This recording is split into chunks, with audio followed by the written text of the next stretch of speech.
ബിസ്മില്ലാഹിർ റഹ്മാനിർ റഹീം.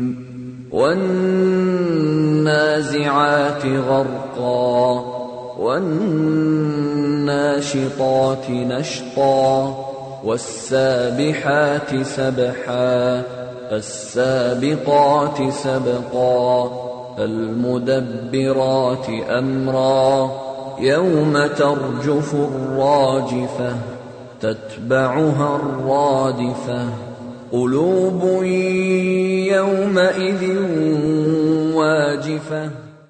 بسم الله الرحمن الرحيم. الحمد لله والصلاة والسلام على رسول الله وعلى آله وصحبه الفائزين برضا الله. ومن أحسن قولا ممن دعا إلى الله وعمل صالحا وقال ഇന്നനീ മിനൽ മുസ്ലിമീൻ. വേദിയിലിരിക്കുന്ന ബഹുമാന്യരെ, പ്രിയപ്പെട്ട സഹോദരന്മാരെ, സഹോദരിമാരെ, അസ്സലാമു അലൈക്കും. സർവേശ്വരനായ സ്രഷ്ടാവിൽ നിന്നുള്ള സമാധാനമുണ്ടാകട്ടെ.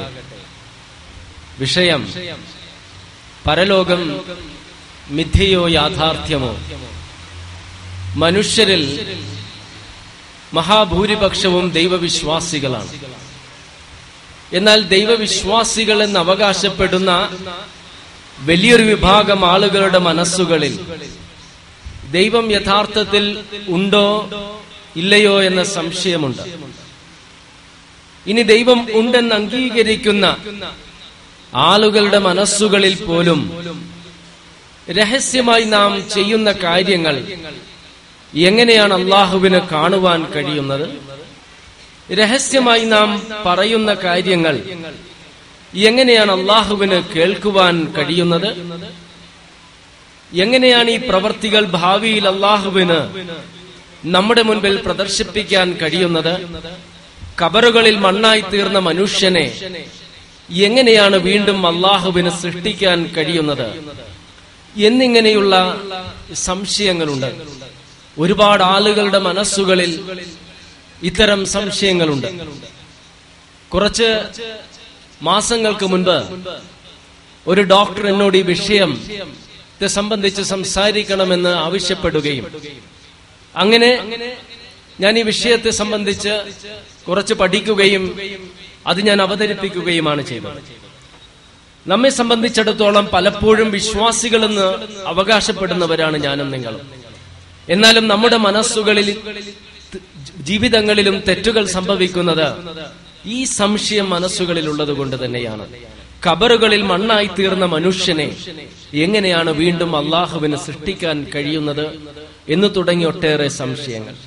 വളരെ ഗൗരവമുള്ളൊരു വിഷയമാണ്, വളരെ ശ്രദ്ധിച്ചു കേൾക്കേണ്ട ഒരു വിഷയമാണ്. അതിൻ്റെതായ ഒരു അന്തരീക്ഷവും സമയവുമല്ല ഇതെന്ന് എനിക്കറിയാം. എങ്കിൽ പോലും ജീവിതത്തിൽ ഒരുപാട് നിങ്ങൾക്ക് ഇതിനെ സംബന്ധിച്ച് ചിന്തിക്കുവാൻ സാധിക്കും. പല ആളുകളും നിങ്ങളോട് ഇത്തരം സംശയങ്ങൾ ചോദിച്ചാൽ മറുപടി നൽകുവാൻ സാധിക്കും.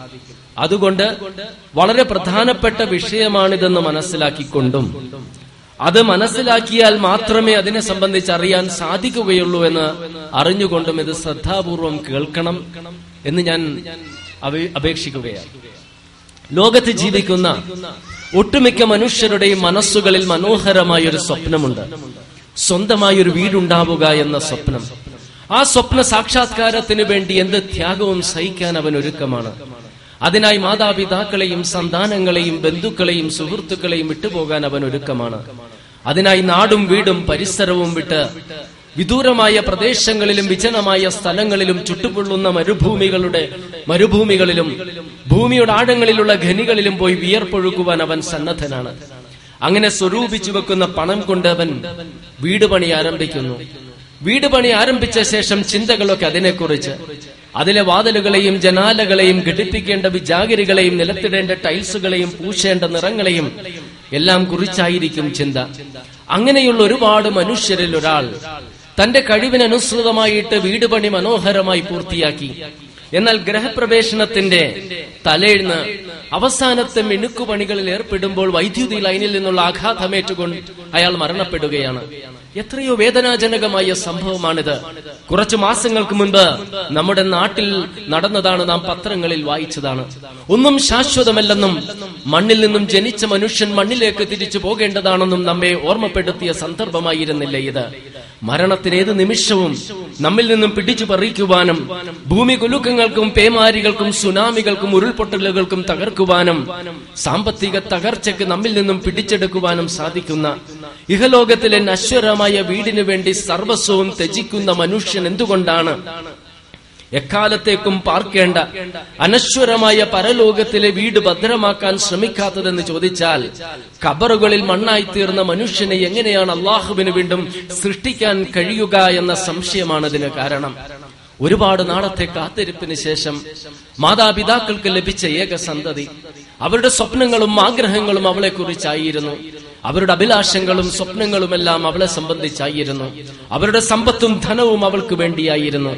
അങ്ങനെ അവരുടെ പ്രതീക്ഷകളുടെ കേന്ദ്രബിന്ദുവായ പൊന്നുമകൾ ഒരു ദിവസം എഴുന്നേൽക്കെ കട്ടിലിൽ നിന്ന് വീണ് ശിരസ് നിലത്തടിച്ച് വേദന ഗൗനിക്കാതെ സ്കൂളിൽ പോയെങ്കിലും പിന്നീട് വേദന അസഹ്യമാവുകയും അന്ന് രാത്രി ഹോസ്പിറ്റലിൽ എത്തിക്കുന്നതിന് മുൻപ് മരണപ്പെടുകയും ചെയ്തു. പ്രഭാതത്തിൽ മാതാപിതാക്കളുടെ നടുവിൽ കിടന്നുറങ്ങിയ പൊന്നുമകൾ രാത്രിയായപ്പോഴേക്കും ചിതയിൽ എരിഞ്ഞടങ്ങിയ ഭയാനകമായ സംഭവം.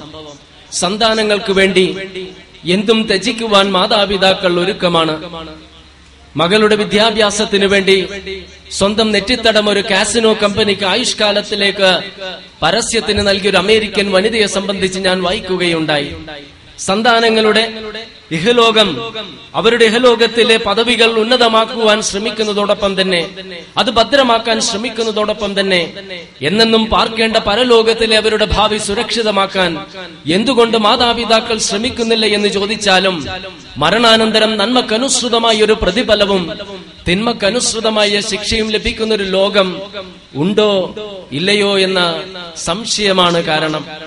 മകൻ ഡോക്ടറാകണമെന്ന് ആഗ്രഹിച്ച പിതാവ്, ആ പിതാവിന്റെ ആഗ്രഹം സബലീകരിക്കാൻ ശ്രമിച്ച മകൻ അങ്ങനെ MBBS അഡ്മിഷൻ ലഭിച്ച് കോഴ്സും പൂർത്തിയാക്കി പരീക്ഷയും എഴുതി പരീക്ഷയിലും ജയിച്ച് ഹൗസ് സർജൻസി ചെയ്തുകൊണ്ടിരിക്കുമ്പോൾ കൂട്ടുകാരോടൊത്ത് കടലിൽ കുളിക്കുവാൻ പോയ സന്ദർഭത്തിൽ ആ ജീവൻ തിരമാലകൾ കവർന്നെടുത്തു.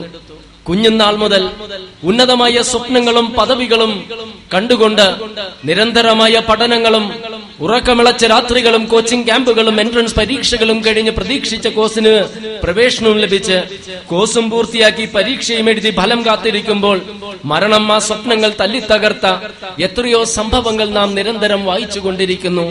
എന്തുകൊണ്ടാണ് ഇഹലോകത്തിൽ ഉന്നതമായ പദവികൾക്കും ബിരുദങ്ങൾക്കും വേണ്ടി ശ്രമിക്കുന്നതോടൊപ്പം തന്നെ പരലോകത്ത് ഉന്നതമായ ബിരുദം ലഭിക്കാൻ മനുഷ്യൻ ശ്രമിക്കുന്നില്ല എന്ന് ചോദിച്ചാലും ഞാൻ നേരത്തെ പറഞ്ഞ ഉത്തരങ്ങൾ തന്നെയായിരിക്കും നമുക്ക് ലഭിക്കുക. ലോകപ്രസിദ്ധമായ ബിസ്ക്കറ്റ് കുത്തക കമ്പനിയായ ബ്രിട്ടാനിയയുടെ അധിപനായിട്ടും ശിരസിന്റെ മുകളിലും പാദങ്ങൾക്ക് കീഴെയും സ്വർണ്ണ കൂമ്പാരമുണ്ടായിട്ടും ഭാര്യയുടെയും സന്താനങ്ങളുടെയും സുഹൃത്തുക്കളുടെയും സാമീപ്യമില്ലാതെ ഒരു MBBS ഡോക്ടറിന്റേത് പോയിട്ട് ഒരു നഴ്സിന്റെ പോലും പരിചരണം ലഭിക്കാതെ കുപ്രസിദ്ധമായ തീഹാർ തടവറയിൽ രക്തം ഛർദ്ദിച്ച് മരിക്കേണ്ടി വന്ന ആ വ്യവസായ പ്രമുഖന്റെ ദാരുണമായ അന്ത്യമുണ്ടല്ലോ. പരലോകത്തെ വിസ്മരിച്ചുകൊണ്ട് ഇഹലോകത്തിന് വേണ്ടി ജീവിക്കുന്ന എല്ലാവരുടെയും കണ്ണുകൾ തുറപ്പിക്കേണ്ടതാണ്. സമ്പത്ത് കൊണ്ട് ഒരുപാട് കാര്യങ്ങൾ നാം ആഗ്രഹിക്കുന്നു. അതുകൊണ്ട് അധികാരവും സ്വാധീനവും ഉണ്ടാക്കണമെന്നും മണിമന്ദിരങ്ങളിൽ താമസിക്കണം